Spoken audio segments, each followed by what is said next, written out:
Ya kalau bicara diminta parpol sih, saya dari 2014 sudah diminta banyak parpol juga. Parpol-parpol besar waktu itu menghubungi saya juga di 2014, 2019. Cuma masalahnya saya belum spesifik memiliki tujuan. Yang pertama itu, yang kedua saya anaknya sangat patuh gitu sama orang tua saya. Jadi kalau ibu saya nggak ngizinin ya saya nggak bisa mengambil keputusan. Karena kan sebenarnya apapun yang kita kerjakan kan doa orang tua adalah nomor satu. Terus yang ketiga, secara mental, secara kesiapan konsep, secara pemikiran, saya memang sudah siap sejak 2019. Cuma memang itu yang menjadi halangan karena satu, izin orang tua, yang kedua kesiapan program, dan yang ketiga banyak parpol-parpol yang menawarkan ke saya juga sebenarnya tidak terlalu mensupport apa yang saya programkan. Karena mungkin kan isu yang saya bawakan adalah isu tentang perlindungan karya cipta, ya, kemudian penyelamatan seniman, dan juga penghidupan yang layak terhadap industri musik Indonesia. Jadi mungkin ya isu ini kan bukan isu yang besar dalam arti isu yang banyak dibahas. Tapi kalau ini bisa diselamatkan, ini adalah menolong banyak orang, termasuk seniman-seniman di Indonesia. Jadi itu menjadi keresahan Mas Bade Sangat besar. Nah Mas, sampai akhirnya klik gitu untuk di 2024. Ya. Kenapa nggak maksudnya dari 2019 maksudnya Selain alasan ibu tadi ya. Oke.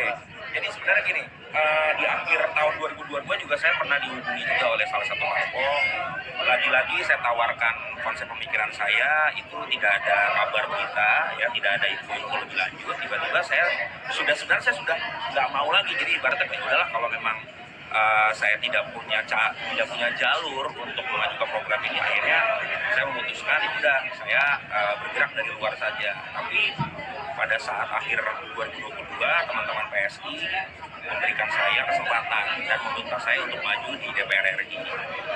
Saya langsung bilang bahwa program saya adalah spesifik untuk perlindungan karya cipta, memajukan musisi, dan membentuk lembaga bantuan hukum untuk seniman dan musisi. Nah, akhirnya mereka mau support dan mereka mau berjuang bersama. Jadi saya pikir saya tidak mencari kendaraan politik, tapi saya mencari rumah untuk berjuang. Nah, PSI menyediakan hati, menyediakan waktu dan tenaga untuk menjadi rumah perjuangan buat saya. Kesiapan mental sendiri gimana Mas? Artinya kan itu mendekati gitu. Iya. Sejauh ini gimana? Ya saya sudah siap sih. Saya sudah siap secara jasmani, secara rohani, saya sudah siap karena saya yakin dan percaya bahwa saya punya niat baik untuk pertama menolong banyak teman-teman saya yang resah dan tidak punya kesempatan untuk bersuara. Ada yang takut, ada yang nggak mau ribet, ya, ada yang mereka resah tapi mereka udah bodo amat gitu ya. Nah, saya sedih aja melihat keadaan ini.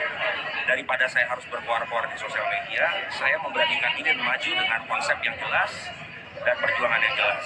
Karena salah satu cara untuk merubah kebijakan, kita harus masuk ke dalam sistem. Ya, karena kalau kita hanya berkuar-kuar di luar, bukannya tidak bisa, tapi kebijakan itu harus ditentukan oleh regulator. Nah, kita harus masuk dalam regulator itu jika dipercaya oleh rakyat. Kita harus memberikan warna baru di parlemen. Kenapa saya bilang seniman harus banyak di parlemen? Karena itu yang bisa menolong seniman-seniman juga di Indonesia. Bukan hanya ramai, tapi bisa bersuara juga di parlemen. Nah, itu yang saya harapkan dari teman-teman seniman yang mencalonkan diri, supaya ketika sudah di parlemen bukan hanya diam, tapi berbicara dan bersuara untuk kepentingan seniman. Mas dari mana Mas, kalau boleh tahu Mas? Kota Bekasi dan Kota Depok.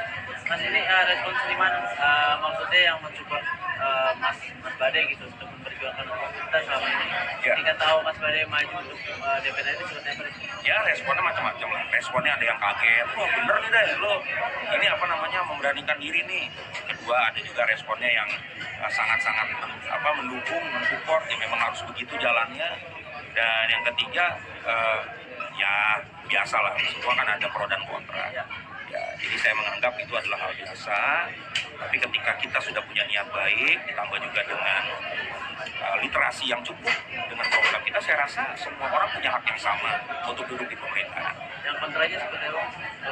Ya kontranya kan karena tidak terbiasa dengan dunia politik, ya kan. Mungkin politik bagi mereka adalah ya tanda kutip banyak hal-hal yang nggak benar, banyak hal yang kotor. Sebenarnya kan yang membuat seperti itu kan oknum, bukan dunia politiknya, tapi ya politisinya yang memang ya oknum-oknum politisi yang memang tidak bekerja dengan baik. sehingga itu menjadi presiden buruk bagi banyak orang. Masuk dalam urusan Sendiri bagaimana Bang? Apakah dengan masuk ke politik atau kalian tetap musiknya tetap jalan terus. Sampai hari ini masih bermain musik, masih bikin lagu. Saya lagi menyiapkan tim song untuk kejuaraan dunia di Bali yang Indonesia merupakan tuan rumah. Saya juga sedang memproduksi juga, gitu kan. Sambil saya memang menjalankan kewajiban saya untuk bersosialisasi. Saya kemarin belusukan di pasar, habis saya belusukan di pasar, saya ke studio, saya bikin lagu. Jadi ya seorang badan tidak bisa meninggalkan musik. Nanti kalau misalkan saya duduk di parlemen, ya saya tetap bikin lagu. Yang mungkin beda, saya nggak terlalu bisa punya waktu untuk mensupervisi aja. Saya kasih ke teman-teman saya yang lain untuk jadi tim supervisi. Gitu. Tadi kan Tadi Jakarta dan Bekasi dan Depok. Kota Bekasi dan Kota Depok. Bekasi dan Depok itu fokus dari Bekasi dan Depok. Ini apa aja sih yang mungkin permasalahan di Bekasi dan Depok? Ya. Mas tahu?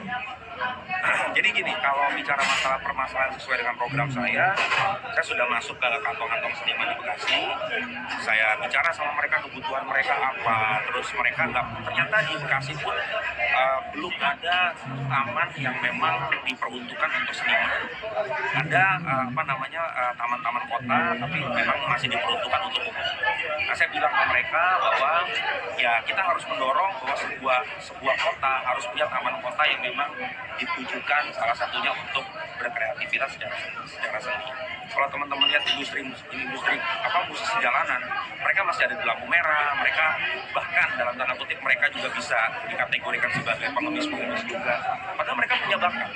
Nah, saya mau mendorong, kemarin saya datang ke Bekasi, saya kumpulin banyak seniman, kita perform. Ya, kita bisa cari pendapatan dari situ, tapi dengan sesuatu yang berarti.